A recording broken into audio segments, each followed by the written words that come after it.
everybody. Welcome to Teal's Roadhouse. Old Sixes in the house. Yes, sir. Jake, Catfish, and Ryan. Yes, sir. All right, we're getting started off good and right today. Come on, man. Yes, sir. Well, it's nice to meet you guys. I've been kind of doing my prep work on y'all. Y'all been out there doing some good numbers, man. Having a big time. We've been having some fun out on Tell the road. me all about it. That's what I want to know. Well, so we really started playing together about a year ago. Yeah, probably a year. Me and Ryan started playing first together. Yeah. And then kind of gathered some folks as we went. You know, we're all from the same area, Hallsville, Kentucky, Owensboro, Kentucky up there. And yeah, we played our first show full band in January and haven't looked back since. So you are a logger by trade, and what were you doing? I was a tattoo artist. Cool. And you? I worked in aluminum. I was at a aluminum factory. Yeah. Well, this is much better than all that. Yeah, Except the I had tattoo more part. fun. You can tattoo on the bus. Yeah, we can. Oh yeah. There's you can add all that stuff in. Yeah, man, that's quite a big leap, man. Mm-hmm. Yeah, it's a change. I mean, it's definitely not as hot as the factory was. Especially this time of year, and it's blistering out there right now. Oh yeah, Bakersfield was pretty close. I don't know. Bakersfield was hot. Well, this time of year, man, you go out to the Nevada or Northern California, any of that stuff, man. I mean, it could be 120 degrees. Phoenix, Arizona, this time of year. So I just got back from Vegas like last week, and it was 115 out there at like midnight still. Yeah. Buddy of ours is still out there. He messaged just the other day, and he's like, "Hey man, it's 120 something out here, and palm trees are lighting on fire. Good thing you got out when you could." God. Yeah. Yeah, so he walked outside, and the trees and stuff are smoking. It's so hot. We'll out be there. in Laughlin, Nevada next week, and it's unbearable. You really can't do anything. I made a mistake one year. It's been a long time ago, but I thought it'd be a good idea. We were in July. We were in downtown Vegas in July, and I had an 11 o'clock tea time. I thought that'd be fine. It's not that hot. Yeah, it'll kill you. It's awful. Scorching. Yeah, and I don't get out in the heat enough. I can't take that mess no more. We did Myrtle Beach, and it was I don't know how hot it was out there, but it was the hottest show we played. Yeah, it was outside and just. Were y'all on the beach or? Yeah, right up on the beach. Festival. At CCMF out there. Yeah. When we got there, like the sun was overcast and like on the ocean. I was like, oh man, we got the shade and everything. And as the day went, it was like 30 minutes before we got on stage, and that sun was just beaming down. Yeah, it'll freaking melt you out there. Oh yeah. But that's cool, man. So as y'all started your journey, you know, you've added people to it. I mean, how many dates are you working this year? Give me more musical background. I want to kind of understand more what's going on with y'all. Probably around 50 dates this year. We started really hitting it hard last month, May into June, and kind of had a couple weeks off here recently, but we're going back out this weekend. Yeah, I've been writing, working on music, just trying to piece it together, make it up as we go kind of thing, you know. Trying to ride around being on tour has been proven to be. It's always a challenge. There's too many distractions. Yeah. It's a lot of learning. 5'6", 5'5", 5'7". There's lots of distractions. So country music, Mount Rushmore. Here's mine. I got George Strait and George Jones and Keith Whitley and Merle Haggard. Man, since you're the tattoo guy, who's your country music Mount Rushmore, or your Mount Rushmore of whatever you think it is? Well, I grew up in a place called Rosine, Kentucky, and it was like from here probably to the road away from Bill Monroe's. It was Bill Monroe's home place. So that's up on top of the mountain, isn't it? Yeah, but there's an amphitheater up there. Yeah. I'll tell you a story when you get finished. Yeah, but the Rosine Barn Jamboree was like where everybody would go to play bluegrass on Friday night. So he's definitely going to be up there. And Keith Whitley is another Kentucky guy. He's definitely number one and number two for me. That's cool. Merle has got to be up there. Believe it or not, it's going to sound Brad Paisley is like, come on, like, yeah, he's one of the number ones for me. Just his guitar playing and stuff as a kid. My dad was like in love with him, and I remember sitting down as a kid being like, seeing my dad be like, oh my God, look at this, like, what is he doing? And we're oh my God, what is he doing?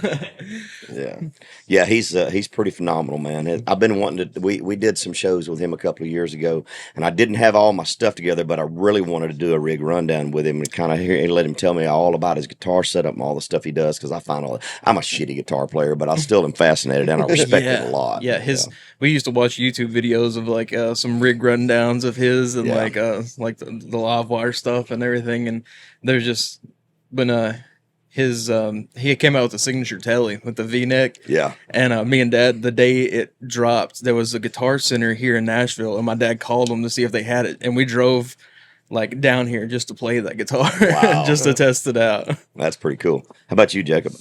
Man, I'm gonna have to gotta say George Strait. I think Keith Whitley, Kentucky boy. Man, Johnny Cash and probably Willie. See, I hear when I was listening to your stuff, your voice has got a hard grunge rock and roll to it, maybe a little Black Crows. Yeah. I hear some of that stuff in your voice. I listen to a lot of stuff, like the grunge stuff. I listen to Smashing Pumpkins, one of my favorite bands That's ever. cool. We listen to a lot of Alice in Chains in the van, stuff like that. I can hear a lot of that influence in your voice. I mean, I can tell that you scream some of that stuff out. I don't know. We all have such different music tastes as a band. Like all six of us, it's all over the place, and I think that comes through in the music because there's just so many different elements and influences that get a chance to shine in different songs. That's cool. What about yours, Ron? Mine's like probably like most of the Highwaymen. We got like Willie Whalen, and then you got Chris Christopherson. You got him, and then probably both of the Williamses, probably all three of the Williams, and now his grandson. That legacy, they fall. I mean, they take up one whole one whole mountain probably themselves. The Williams clan does, but other than that, it's probably, other than like country aside, it's probably like Ozzy and like Black Sabbath and all like the earlier classical stuff. Like not necessarily classic Sabbath, you know, is a little darker than the classical stuff, but yeah. You know, all the hits. I love all that old stuff too, and it seems like I know Hardy's. I think the world of Hardy, man. I think he's a brilliant songwriter and a brilliant artist. And you know, there's a lot of stuff that he's cutting that he knows is never going to find its way to radio, but he's bridging that gap, man. He's cutting some really edgy shit out there, which I think is very cool from a musical perspective. Because I was into the hair bands. I was a huge Van Halen guy. You know, I loved Zeppelin in college. I mean, they were kind of an era before me, but I really got into the stuff. I was not a big Stones fan. I really didn't really appreciate the Beatles until the last 10 or 15 years. I've appreciated them more as I've gotten older, but I like the rock and stuff, man. Ozzy was badass. Oh yeah, Ozzy's yeah. If everybody's here, Ozzy. Ozzy's about right there. My dad was a wild one.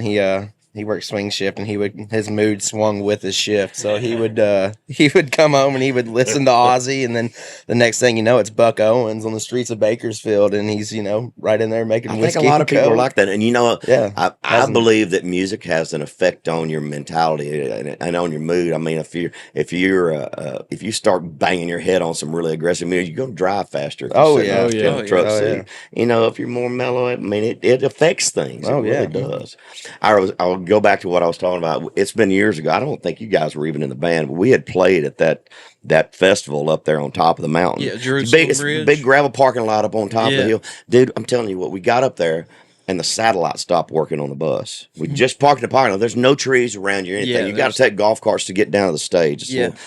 And it's like the only thing I could get was the red and green show from the Air satellite TV. And there was one of it's like Lawrence Welk. That's all we had all day. It's like Bill has shut the satellite off up on top of this mountain. There was not a cloud in the sky. There was not anything obstructing his view, but you couldn't pick up nothing. It's like Bill's like, that ain't happening up here. Yeah. I mean, I think he's got that kind of stroke with God. I do. I mean, I'm telling you, it's very real. Did you try any sorghum while you were out there? I did not get any sorghum. I don't think I've ever had sorghum. It's awesome. It's really good. Hallsville, Kentucky used to have the sorghum festival. Still do. So that's basically syrup, right? Yeah. It's like Syrup, molasses. molasses. Molasses. It's like molasses. Yeah. I like syrup. I love some sorghum molasses now. I got me some when we was in Arkansas last time. Really? Yeah, I did. Whitelaw bought it for me because I didn't have my wallet on me. Get suckers. Sorghum suckers. Well, so that's Junior. that His is name's good. Derek, but we call him Junior, and that's Scott back there, just so y'all know. Sorghum sucker? You got to take your teeth out for that. Oh yeah, for sure. Oh man. So 50 dates this year, man. Y'all are doing pretty good. Y'all riding in a van? Yeah, we're in a 15-seater. Yeah, and 5-piece band. Is that kind of what I saw? We play with 6. We got 6 on stage. So Gotcha. Yeah, I sing and play guitar, and then these two play guitar, and we've got a utility guy who plays banjo, steel, lap steel. Is everybody from Kentucky? Yeah, the five of us are, and then there's a guy playing with us this weekend. He's from New York, and then now he lives in Carolina. Yeah. Drummer? The utility guy. Drummer actually is from he lives in Kentucky now, but he's from Tell City, Indiana, so we give him a lot of crap about that. The dang Yankees. Yeah. He's trying to convert, but we keep telling him like it takes a few years. He's trying to transition on y'all. Yeah, Careful. he claims Kentucky, and we're like, Yeah. no, you're a Hoosier, man. Yeah. Yeah, you can't. I don't think you break away from all that. No. Yeah.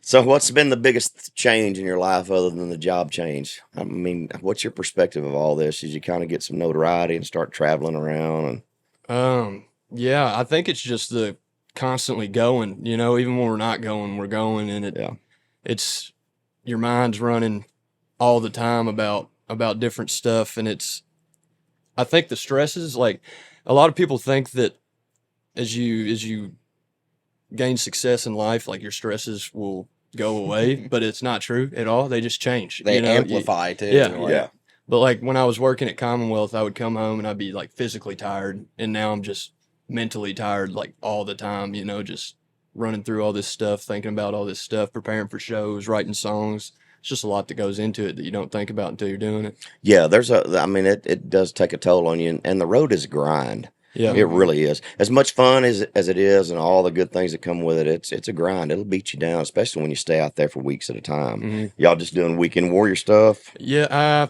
We've So it's like a done a 50-50 couple mix. a couple stretches where we're out for Couple weeks a couple weeks at a time, and Yeah.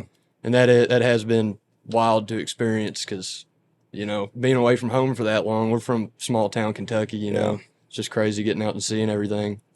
And so that's probably the one thing that's changed for me is like just my perspective on like size and like how relative things are. Like before all this, like in my little town, like that's like all I could envision really. Like everyday life was just what everybody does like around there. And then you get out here and like you meet people that are like I've talked to people that have literally been in 3 different cities in one day, and you're like, where'd you find time for that? And like, oh, that's just what we do. And then you walk on to the next person, and he's doing the exact same thing. Like back home, I thought the world was just, you know, real small. And then we got out here and like, you can get places really you quick. Went to Owensboro today. Yeah. like some people going to Owensboro is like you know, like they dread it, and it's 20 miles, you know? Yeah, so I grew up in a town when I graduated. We had 1,100 people in the town I grew up in. I think it's about 900 now. It's fallen off a little bit, but the closest town was Texarkana. It was about 45 minutes away. I remember when I was a kid thinking that 45-minute drive was the longest thing in the world. That's what I'm saying. It just seems unbearable. But now, I mean, it's no big deal to drive 2-4 hours. I mean, these bus drivers get in here, they'll drive 8-10 hours without even thinking about it. Oh yeah, never even won't stop. Oh well, they might have to stop once. Yeah, back up. So let's talk music. I mean, I don't know how. I mean, as much stuff as I could find on y'all. How did you get the ball rolling? I mean, were you doing your own YouTube posts? Were you doing stuff on TikTok? Walk me through how you got the legs underneath this thing to get it moving. So I started writing songs October 2 years ago, maybe October 22, and I'd never really played with anybody. I just started writing songs, and I worked at this pizza place with his brother for about 4 years, and I never really knew him. We went to school together, but we weren't close. And he introduced me to Ryan, and we started thinking maybe we could record some stuff and go do some stuff. So we did, and started posting on social media, just making funny little memes and stuff. Did y'all just record on GarageBand? What'd y'all do? No, so we went to, there's a studio in Bowling Green, Kentucky, that we went to and recorded 4 songs, and then we ended up putting them out.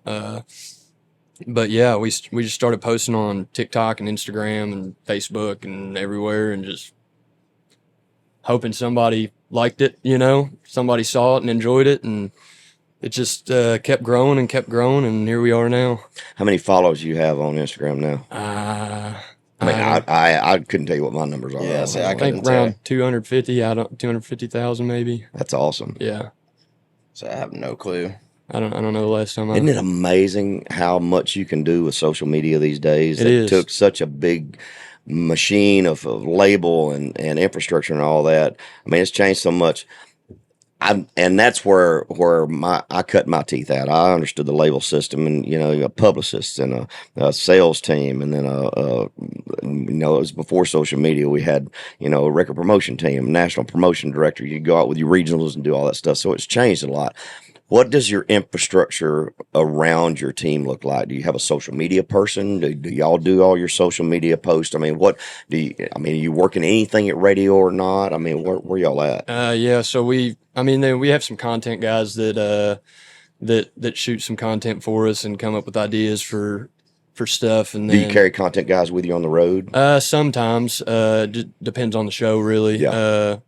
But then, you can find people in whatever city you're in that'll come shoot your show. And, yeah. We just started doing the videos to the songs, and I'm on the Instagram, so I'll post every once in a while, and then we have some management on there too that'll post stuff. But yeah, I think social media for sure has been like a big thing with us too, is being able to reach there's no real like target audience, I guess, for like the style of music that we do, because it's like all the influences come together in like such a wide variety. Like I hear a lot of people that come to our shows is like, oh, I hadn't listened to country in a while, but like it's like the stuff that y'all are doing is like it's a different take on it, I guess.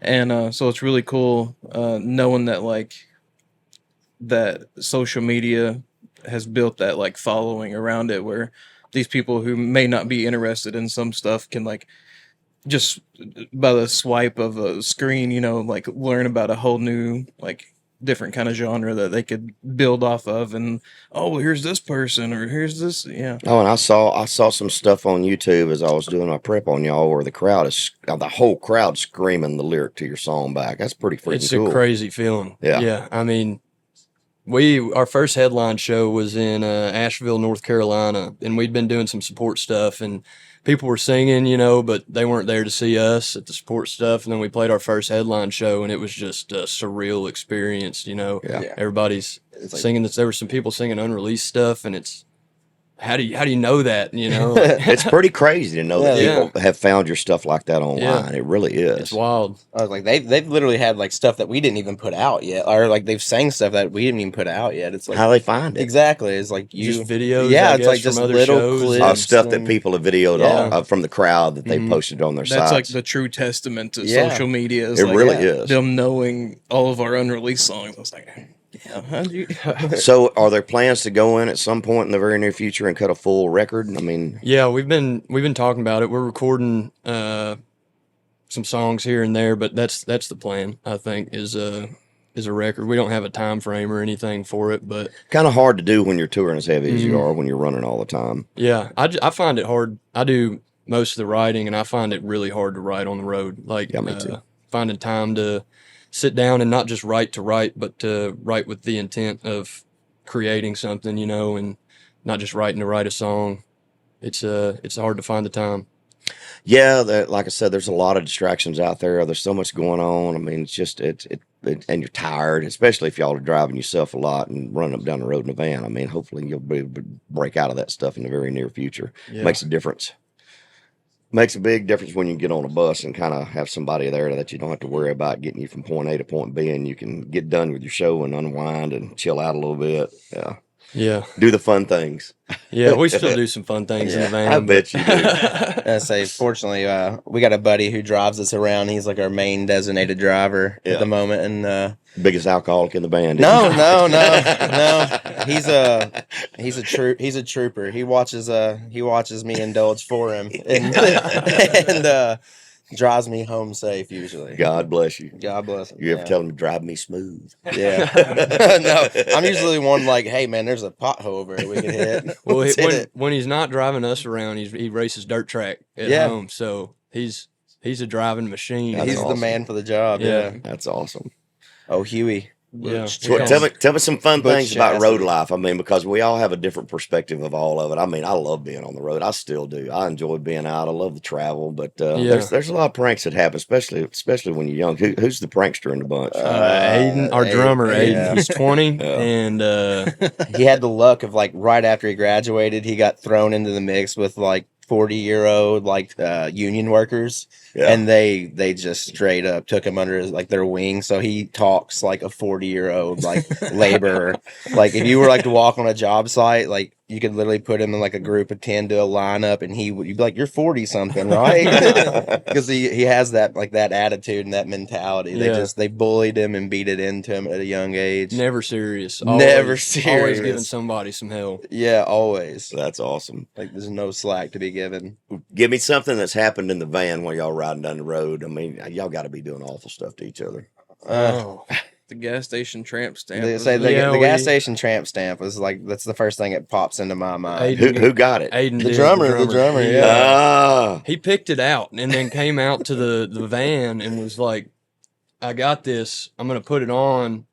We're like, "That's hilarious, whatever." And he's like, "I didn't even lose a bet. Like, I'm just gonna do this." And it was this pink tribal tramp stamp tattoo that we've got like a napkin and just patted it on there for him. Oh we my used God. like the We helped him out. Yeah, the humidity from a Gatorade bottle. the moisture. The moisture. so you didn't come in behind him and put the real thing over? I tried talking him into Yeah, it. we wouldn't do it.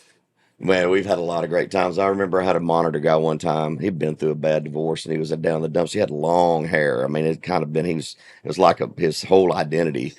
And he decided that he wanted to make a change, and I shaved his head, and he went through 6 months of the, I thought he was going to have to go to rehab over it. Oh, It was man. bad. I mean, it changed his whole persona. I mean, it messed him up. Yeah, yeah. That's how I feel about my beard. I shaved it once to get on at Commonwealth, and not a Century. It was where Century shut down. And I shaved it off, and I cried for probably an hour and a half in the bathroom because I'd had it so. Bless his heart. I was like, it's like, damn, this thing's been so much of my persona for so long. Like, are people even going to know who I am anymore without Well, it? that's a big drastic change, man. Yeah, I mean, I thought he was gonna have to shave it one time. Was playing this show and smoking a light. He let this girl or this person in the front row light his cigarette for him. She lit his whole beard on fire. yeah, it's way harder to get down to like crowd level from standing, like cigarette wise, than you would believe in that moment. And she straight up did. She's like, "Let me light it," and she literally like buried it in there and was, and I was like, "Oh no!" And I'm like still playing, and I'm like, "I got to do something." My face is on fire. Yeah. Oh, So what, as y'all are going through this whole process and you're learning more about the business and you're moving to the next level, what do you think the next 2 or 3 years holds? What's your projection in your mind about how you, in the perfect world, how's all this going to shake out? What's going to happen, in the next 6 months, in the next year, and the following year? I mean, the album is a goal. Like we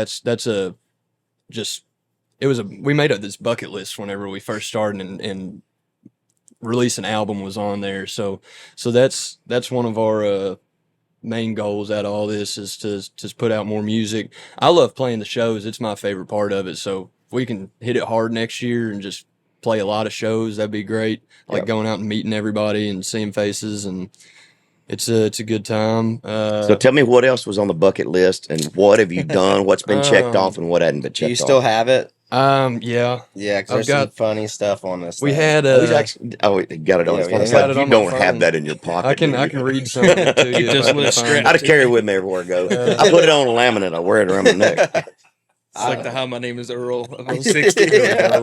If found, returned to. So we had Go on Tour, which we've done that. Yeah. Play with Whiskey Myers. We did a festival with them. Play Railbird, play Bonnaroo. We ain't done either of those yet. Sell Out a Show was on there. We did that. There's some funny ones on here.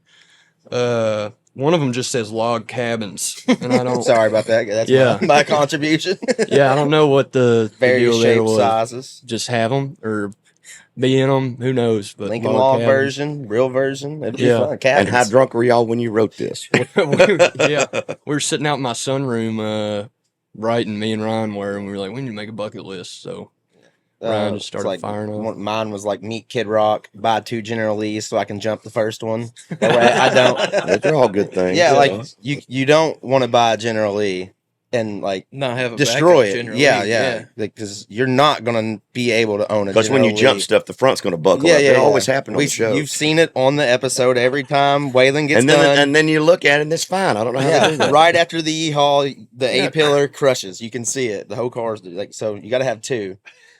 We also said, I always said, if I could have enough money to eat a bologna sandwich from this, like every day, bologna sandwich, I'd be happy. And he told me he wants enough to get 18 wheelers. That's let me tell you, there's a place up on Mount Juliet Road called the Corner Pub, and they have the best bologna sandwich you've ever eaten. I had one a few weeks ago. It's that thick, and it's like a piece of ham. And right now they got them summertime tomatoes, a little mayonnaise. I'm telling you, it's the best bologna sandwich I've ever had in my life. It's that good. I love a good bologna sandwich. Yeah, I do too. Hard to beat, man. Yeah. Especially when you grow up in the country. That's just good stuff, we used man. to, at that pizza place, we used to smoke bologna. Yeah. And then, This one's smoked too. oh, yeah. That's the good my stuff. weakness right there. Barbecue it. I bet you got a few weaknesses. Oh, yeah, I've got quite a bit. Tell me all about them. That taco salad earlier, I think I ate 2.5. How have you found the road food at some of these venues you played? Sometimes it's a little sketchy out there, Yeah, we do a lot of especially riding in a van. stopping at Love's and just whatever restaurant they got in there, that's what we're eating. And they don't got a restaurant, we're getting The hot dog. the Godfather's Pizza or the what are they called? The tornadoes? Yeah. Oh, I put a hurt Some of on that's a little tornadoes. sketchy, boy. Oh yeah. That can lead to some bad problems.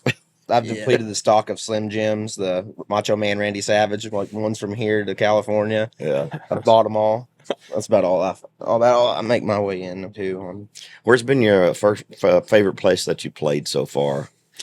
I'd say we did a hometown show in Owensboro, but that's an easy pick. So the Asheville show was really cool. We opened up a show in Monterey, California for Charles Wesley Godwin, and that one was That's a my lot favorite. of fun. That's cool. It was a good time. Just one instance that makes it my favorite. Charles Wesley Godwin was playing Fire on the Mountain, and a straight brawl broke out in it. Yeah. Yeah, Very- it was Very big old Bill fight. Monroe would not tolerate that shit. He would not put No. up with it. He'd have whopped somebody in the Yeah, head. Charles didn't either. He stopped it dead in the tracks. He's Yeah. like, "I can't have this. We're playing the Grateful Dead in here right now. We can't. We can't be having a fist fight." What's the biggest crowd you played in front of so far? Headline would have CCMF. been the hometown show. I think we had 10,000 out for that one, and it was crazy. I mean, Well, So do y'all know where Daysville, Kentucky is? Daysville. I don't It's been between Hopkinsville and Fort and Owensboro, I believe. Okay, I believe you go up past Fort Campbell. The reason that I ask is that's where I was discovered. Gotcha. When I moved here in the early 90s, I wound up on there used to be a supper club over there called Live at Libby's. It was a little supper club, and they had an Opry show every Saturday night where they had a house band, and the young acts would come in, do a couple songs, and then they would have a headliner in the second hour. And they had their Johnny Cash impersonator and their George Jones impersonator and all this stuff. And they had a great house band. I mean, you remember a guy named Clinton Gregory, great fiddle player. He was on Rounder Records for a long time, but great bluegrass guy. But he was in the house band, great players. But I was actually playing. I got started over there playing on Saturday nights, and WBVR broadcast back in Nashville on Saturday nights. They broadcast from there, and I met some executives there, and that's where I got my deal from. Was over in Daysville, Kentucky, of all places. Wow. I mean, it's like a blip on the map, man. Yeah. Did you ever play the Executive Inn? Oh, absolutely. Yeah. Yeah. Oh yeah. Paducah, Kentucky, right? Isn't that Paducah? So there was one in Owensboro. There was one in Owensboro. Owensboro. Okay. Yeah, so there's several of them though. Yeah. I'd Yeah. only heard of the I one. played every crappy venue in this country. I've done them all, brother. Every wedding and bar mitzvah and bull ride and whatever, It's part of it, though. It's part of the fun of it Yeah. all. It's a different experience every day. Some are really bad. Some are really good.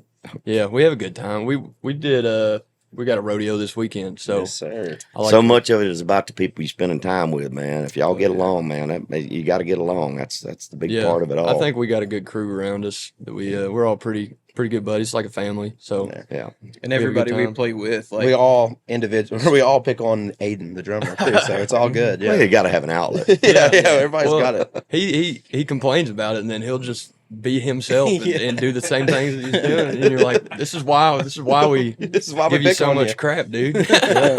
Yeah, somebody's got to Here's be the the line. brunt You of acknowledged it, and you stepped over it. You just keep doing it. Well, that's the way it is in all the jobs. When I was working construction or doing landscaping or whatever it was, I mean, there's always somebody testing your Yeah. grit, Yeah. pushing you a little bit all the time. It never stops. No. I'd always had that like intimidation factor and like meeting people like other bands on the road just because I'm from the small town, like they're not gonna want to talk to Catfish, right?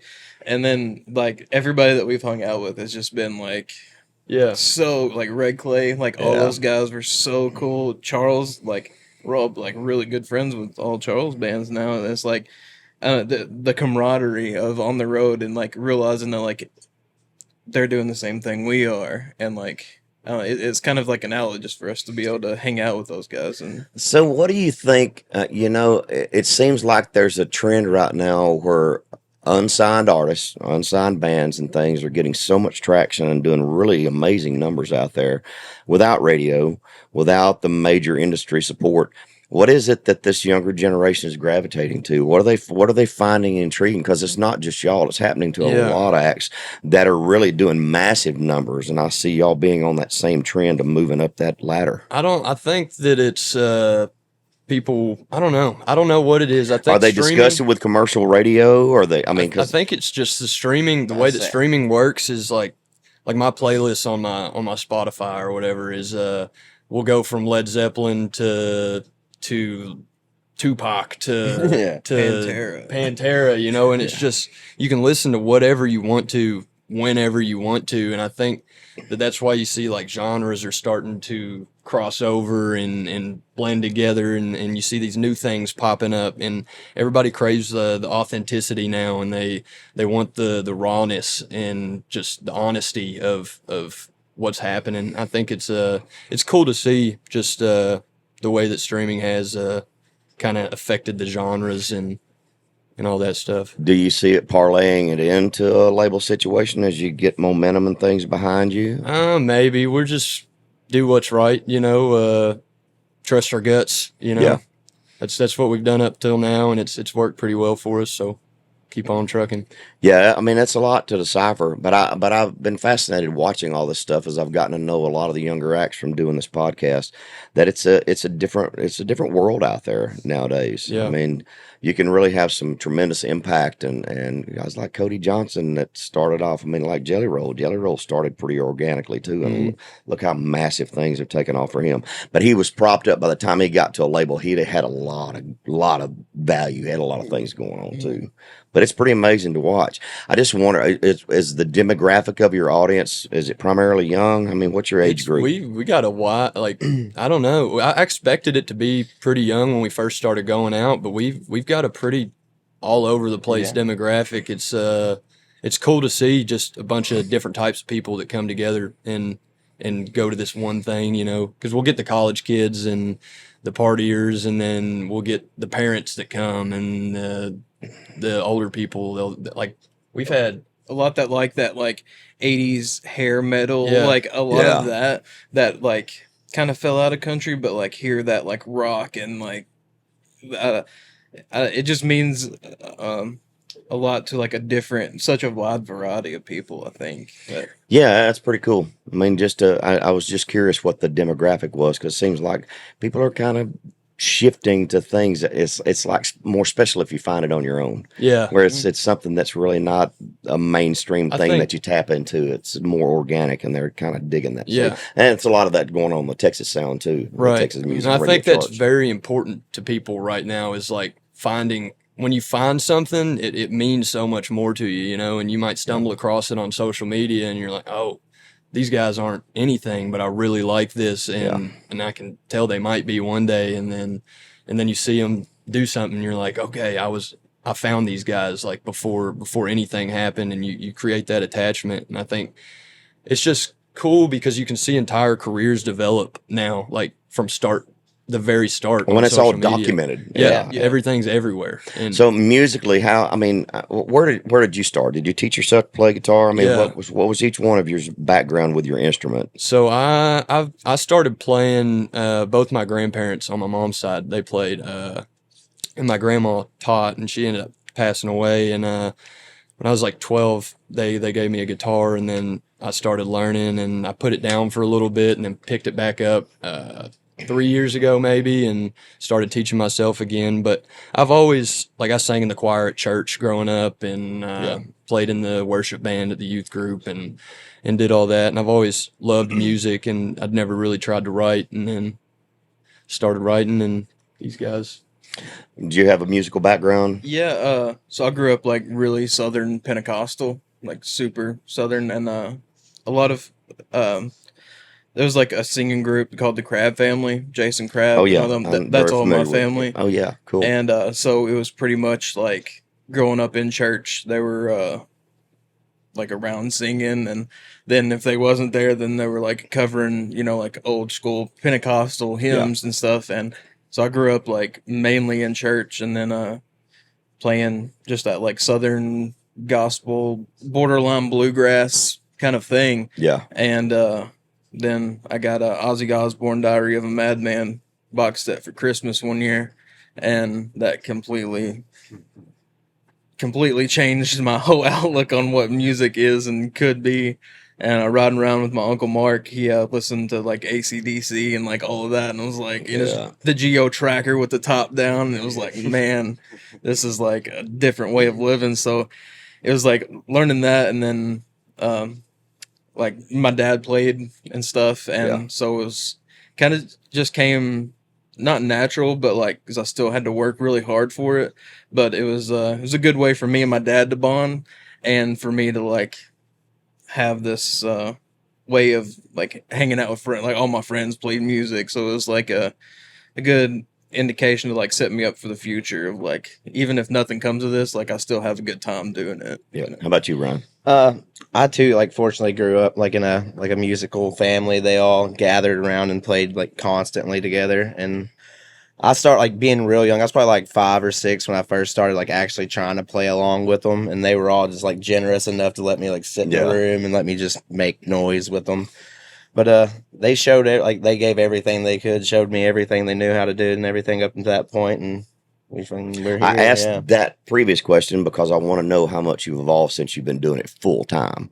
Musically, how much, I mean, of y'all, how much have you gelled and how much have you learned as you've been riding around and sharing that knowledge all the time and eating, breathing, and sleeping it? I mean, getting the day job out of the way, you can evolve real fast. It's like for me, it's like the whole iceberg metaphor. Like, thought I knew, and then we got out here, and there's just so much. It's so many things that go into one aspect of it, and then by the time you learn that, somebody walks by and goes, "Oh, here's this other variable too," and you can just, I mean, the ocean's deep, like the information that you can find out here. I mean, I was barely like playing cowboy chords whenever I first started playing with Ryan, and then you know, just being around somebody that was better than me, it was.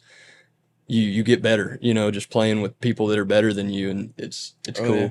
I'd always like, I've been in like different bands and been playing for like a long time, and I learned like pentatonics and stuff like that. It was like, oh, I got to a point where I was like, this is what I do works, so like I'm not gonna change anything. Like there's no need for me to like progress further if what I do, like this improvisation, works. And then like us playing live shows and stuff, and like people holding up the phones like, can I get your guitar pick or something? It's like, well, maybe this me, and like giving guitar picks to like kids and stuff. Like me and Ron do that a whole lot. It's like we see a kid in the audience, like they're getting the pick. It's like if I could find a way to inspire like that next guitar player or that next musician, then like we're gonna do it. And that has made me be like, oh, well, maybe like I shouldn't have stopped there. So like this plateau for like the past like 10 years, like now I'm working like every single day. I'm working on something. Like I don't know how I'm going to use this, but I know like if I have this in my back pocket, like this trick bag and this trick bag, then like even if I don't use it, I know it's there. And like in this song, I can develop something, and just basically just evolving with with that. Yeah. How do y'all deal with all that conversions, transposing to different keys and all? I mean, that's those guys that do session work that play with multiple acts. That's a whole nother level. It blows my mind how good they are. Yeah, the pentatonic stuff is very. I play piano, so even if you learn one scale, turns out you can use that same. You can use it on several chords. Yeah. So it does free you up a little bit. Mm-hmm. So it's like the mind of improving. Like especially if I didn't know what it is, then the pentatonic's like a good fallback. Like as long as I stay in this pentatonic box, like I can play all this stuff. It all works. Yeah. For me, it was I was growing up playing AC/DC, Guns N' Roses, Ozzy, that kind of stuff. And then 18, started playing with this guy in Nashville, and I had to hold a chord, and I didn't have distortion. It was like, what is this new? Like, there's no riffs. I have to play a G chord and hold the thing for a whole bar. What I want to go. There's none of that. So that was a big change. And I'm still working on playing like your waltzes. A slow waltz, man, it sounds easy, and it kind of is, I guess, but just to play it perfectly and with the just the little nuances, the little, I don't know, man, it's hard to describe, but just to get it perfectly, it's way harder than what it sounds like. Our band leader's meaner than hell too. He beats up on him every day. And he's a bluegrasser, and I'm a metalhead. So he's a fiddle player in the band, and he's got perfect pitch. So he hears it, and it's a blessing and a curse. I know it's got to drive him insane. I mean, he can't. It just drives him nuts. Vince goes that way. Vince can't stand to hear nothing that's not precise. It just it's just he's way up there too. Oh yeah, Vince is a beast. Mm-hmm. If you ever stood in front of his rig, oh my God, his guitar rig's on another level. It's unbelievable how badass that stuff is. It really is. Did y'all study to get that open organic sound? Did you guys study how the band did it, or how the Guess Who did it, or did you just kind of go for that sound? We just figured out as you went. We just kind of made it up as we went, and I don't know. I always think like every song's different. I think all of our songs have a different sound, even the new ones that we're working on, and we try to approach every song from how do we make this song the best that it can be, not how do we make this song sound like us, sound like this song and be good. It's we focus on the song that we're on, and that's the way we do it. So you mentioned Grateful Dead a couple times. Does that y'all's kind of interest? Do you have that kind of nonchalant thing when you come out where everybody's still tuning up and just kind of ease into it, the whole deal? It's not like a no. It's like ours, like it's like a fuse like being lit on dynamite. It's like all of a sudden it just blows up. The Dead's probably like more my interest and stuff like that. I kind of walk around all day like in that mood, the Grateful Dead. But it's in there in a way. It's like I just went to the Sphere and like watched them, and like just watching the Dead and Co do it. There was like certain little things that like I kind of seen. I was like, hey, we kind of do that too, because like the whole tuning and stuff, like they would do that all the time. Like you just see them, they just be standing there, and I'd be like when we do it, I subconsciously I'm like, man, we're tuning too long and everything. But then the Grateful Dead are out here and they're just sitting around, walking around, like don't even care. How were they at the Sphere? I saw U2 at the Sphere. Oh, I bet U2 was insane there. I mean, it was an experience. The venue was pretty cool, but this is what it is. The Dead, like, I feel like what was their whole theme with all the B-roll stuff that they shot? It's all insane. It starts out in like San Francisco at like Hyde Ashbury and everything, like the house at the Dead. The old stuff. Yeah, it starts out there and then it just goes, I mean, just down the road with it. Like it ends up showing you like all their concert posters, like all the bands that they played with throughout the years. Like it's showing like the taper sections and stuff like that throughout the year. There's a lot of like cool little aspects like throughout the years that they brought to life in that place. Like, I ain't been out there yet. I saw where they're getting the Eagles. I want to go. I'll go. That'd be cool. Eagles. I tell you, I haven't seen them yet. But I want to see Metallica, and I'd love to see Metallica at the Sphere. That'd be badass. I've seen them twice, front row. Best two concerts I've ever seen in my entire life. I saw them in Atlanta at Mercedes-Benz 3 years ago, maybe. It was unreal. Yeah, this is probably gonna blow you. Guess the last concert that I went to that I actually went to Bridgestone and saw. Who was it?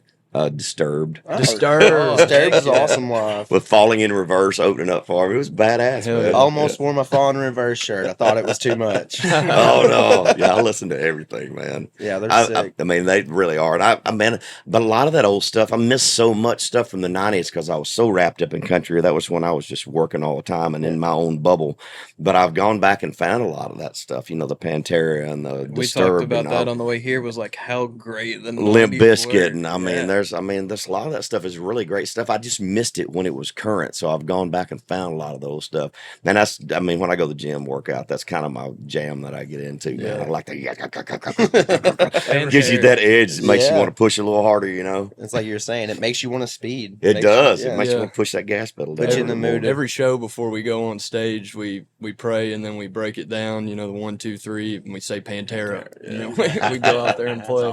Because they did the Van Halen, the 5150 and everything. We got a picture like in our van or in our it's trailer. very like haphazardly taped to the wall. Like we probably could have done better. I never got to see Van Halen either, but I was a huge Eddie Van Halen fan when I was a kid. Man, all that stuff came out in the early 80s. I graduated in 86, so that was kind of my era right there, between 80 and 86 through junior high and high school, man. There was some great music back then. Everything was great. The cars, everything. The life, like city life, like living, everything was crazy. Yeah, I had an 87 Trans Am in high school. No with shit. The T-tops, 305. Was it black? It was red and gray. I wish it was black. The red and gray was super cool. I had like the long hair, the almost full sleeve in high school, pulling up. Yeah. The 87 Trans Am. Yes, and I got the 87 Mustang. It had the 454 in it. I wish. I wish. I drove a Corolla. I had a Ford Fairmont. It was awful. I hated it. My wife had the worst vehicle that anybody's ever said. She had a Dookie Brown Ford Pinto. She called it the Pinto Bean. She hated it. It was awful. That was her high school car. Man, that's traumatic, man. That could cause PTSD right there. So I worked in the union for like about 3 years before being a tattoo artist, and there was a guy at a job, drywall hospital job, who drove a Geo Metro, like the 3 cylinders. Oh, yeah. And he lived like an hour away, and he said they had to leave like an hour and Wouldn't a half go over to 2 45. hours. Yeah, he said they would get on the parkway and go like 45 the entire way there. Jeez, man. Give me some good stuff that's going on that you hadn't talked about yet. We got some cool shows coming up. Where they at? We're in DC this weekend. DC, Really? and then Where are you playing at there? The Hamilton. It's like right next to the White House. What I've been told. Is it like a club or is it an outside thing? It's a club. That's cool. Yeah, and then we're in Warrendale, Pennsylvania, and then we're doing a Bulls, Bands, and Barrels in Reading with Charles Wesley Godwin. That one's going to be fun. Field and Streams. Yeah, we got some cool stuff coming up. We're doing Mercedes-Benz Stadium with Zach Bryan. That's cool. That'll be Y'all awesome. done some shows with him already, hadn't you? We haven't played any shows with. We did that Buckeye Country Superfest. We played the tailgate, and then he headlined the. And you got on stage and sang with him. Yeah, that was awesome. I actually originally planned to, like, I had tickets to go watch the concert, and then we started this band and got to go up there and sing with him. It was cool. But then Atlanta's going to be cool. A lot of cool festivals. At Red West out in Salt Lake City is going to be a lot of fun. Y'all been out west yet? Yeah, we went to. So we did. Flagstaff, Arizona, which was awesome. Loved that place. And then we went up and did some California shows with Charles. But we haven't done like a whole lot out there yet. So I'm excited to go to Utah. Colorado I've always wanted to go to Colorado and haven't been. Awesome. So we've got a few shows out in Colorado that we're excited for. Be a good time. Yeah, it's just driving, man. Going across that desert to get to California, man. Going through Texas, man. That's a we did way. From Monterey back home, no stopping except for gas. It was like 36 straight hours we drove. Yeah, that'll make you want to shoot yourself in the foot. There was one moment for like 5 minutes where I was about to shoot myself. It's like, I need to get away from all you, and I need to get away from you now. I just need to get away from this van. Yeah. after like 18 hours or so, you just go delusional, and you're just, in there, everybody's all slap happy. Take me to the airport and give me a $79 Southwest flight right now. Yeah, we'll fly Spirit. Whatever. I don't care. Get me out of this van. Now, when you go to Europe, that's pretty much the last few times. I mean, it's all van stuff over there. They don't have buses like we do over here. I guess they're starting to get more of it, but every time I've done the European stuff, it's been in vans pulling a freaking trailer. It's like old school stuff. Yeah. Hell yeah. I'm Settle right in there. If we get to that level to be able to go overseas, that would be really cool. Like, see other different like architecture and like how things are like in humanity, but like different, so much different than like we perceive it in America. So I think that would be. You will find that the news over exaggerates a whole lot of stuff, and the rest of the world, in a lot of ways, lives a lot simpler than we do. Just the plastic and the trash that we produce on a daily basis. You can go to Italy and spend a week and not dispose of as much trash as you dispose of in one day in the United States. Wow. It's because everything is biodegradable. Yeah. They don't put the same stuff in their foods. I mean, it's a whole different experience over there. Yeah. They got like they're smaller serving sizes over there too. Like the plates are smaller and they don't fill them up as much. I read like a article about it just depends on where you're at. Yeah, I mean, I like German and Bavaria. They still, I mean, it's a big place. I mean, they bring schnitzel and it's all meat and potatoes. I mean, it's all good stuff. And the beer over there is phenomenal too. I would love to go out to Europe. I want to see like Scotland and Ireland and absolutely see the castles. Everybody always looks at me like I'm weird, but I want to see the fields of torture dungeons. Yeah, I want to go see where they got put on the rack. I want to go see hills full of sheep and see the cows with the bells on them. Yeah. That's what I want to see. I was thinking about that torture device where like they hold your legs and your arms and they rotate that thing and it stretches you. Oh yeah. I was like, man, I'd pay top dollar for something like that on the road, like, just to get that crick out of your neck. Yeah, I bet for a split second it does feel really good. And then something pops. Yeah, it's not on my bucket list or anything I want to do, but it's a lot of that medieval stuff. It's pretty fascinating to go over there and go to those castles and see all that stuff. There's a I'm trying to remember the name of it that we went to in Italy. It's like the oldest, like it was built in the 1500s, and it was like a city of towers. And there were two prominent families there, and one of the rich families built a big tower, and then the other one built a tower because he wanted his to be bigger. And at one time there was like 36 towers in this town, and they finally had to shut it all down. I mean, the city, but it's got a little courtyard with a well and stuff in it, and they've modernized it all with hotels and stuff. There's some cool things over there, but they don't tear things down in Europe like we do over here, man. No. A lot of times they just fix it and update it and move on. Yeah, like the churches and stuff over there. They're crazy. They're unbelievable how beautiful they are. Pictures and stuff of them. Just the architectural design and the thought put into them, and the craftsmanship. Nobody's building stuff like that anymore. No. It's all built to be just like disposable, like replaced in a couple years or something. It's sad too, isn't it? I mean, it's just we throw so much money away. Yeah. It's really sad. Yeah. I just bought a weed eater at Walmart and it worked for about half of the summer. Trash. I had to go buy another one. Yeah, because you can't get nobody to work on it. Yeah. That's the way it is. Boys, I sure have enjoyed the visit. Anything else? Give me all your social information. Tell me about all your socials. So we're 060 Music on Instagram, TikTok, 060 on Facebook, 060 on Spotify, and all that good stuff. We really thank you for having us. Man, before I almost forgot, tell me about the name. How did y'all come up with 060? I understand it's a stretch of highway. Yeah, so from Lewisport to Maceo, there's a stretch where they built like a new section of Highway 60 through Kentucky. Gotcha. They left Old 60 and everybody just calls it Old 60. So we that's the road that I would drive to get to Maceo to play with some folks, and that's what we named it, Old 60. That's a good name. Thank you. I hope it does well for y'all. I wish you all the best, man. Continue to grind it up. I hope our paths run across each other out on the road someplace. Yep. My bus is always open. I got a quick question, real quick. Yeah. Lindsey wanted me to ask once. I got to ask you this. Because you're all very similar, but the music taste kind of a little different. But then there's this overlapping stuff. So when I walk into a room, there's usually an entrance theme playing, and in my head it's Lowrider. So what's all three of y'all's entrance theme? I don't know. Stone Cold Steve Austin. I was gonna say that. Dude. That's what we walk out to. It shows maybe Money for Nothing. Yes. Yeah, Dire Straits. That's a good walkout song. What you got over here, brother? I don't know, to be honest with you. It's probably like Peace of Mind Boston or There you something go. Yeah, like man. that. Hell yeah, all solid. Yeah, man. Not real ramped out, but Not a Rascal Flatts song. no. What hurts the most? We didn't come out to that. Yeah. Let's say we came out to Primus in California that Yeah, one we time. did, Came out to My My Name's name Mud. is Mud. Yeah. We walked out to. Yeah, that was Butterflies. We were sitting there, I was like, man, I don't know about it. And I'm the Primus fan. Like, Yeah. they're all like, let's do it. And I was like, I don't know about it. I don't know about it. And then, I mean, as soon as the first bass line hit over the speakers, everybody went nuts. I was like, I was wrong. I was wrong. They love it. Hell yeah. Sometimes it's all about trial and error. Yeah, Just gotta get as much stuff out there to throw it against the wall and see what sticks. I didn't think that was a Primus crowd. You just never know, man. That was the Charles show, wasn't it? Yeah. Yeah.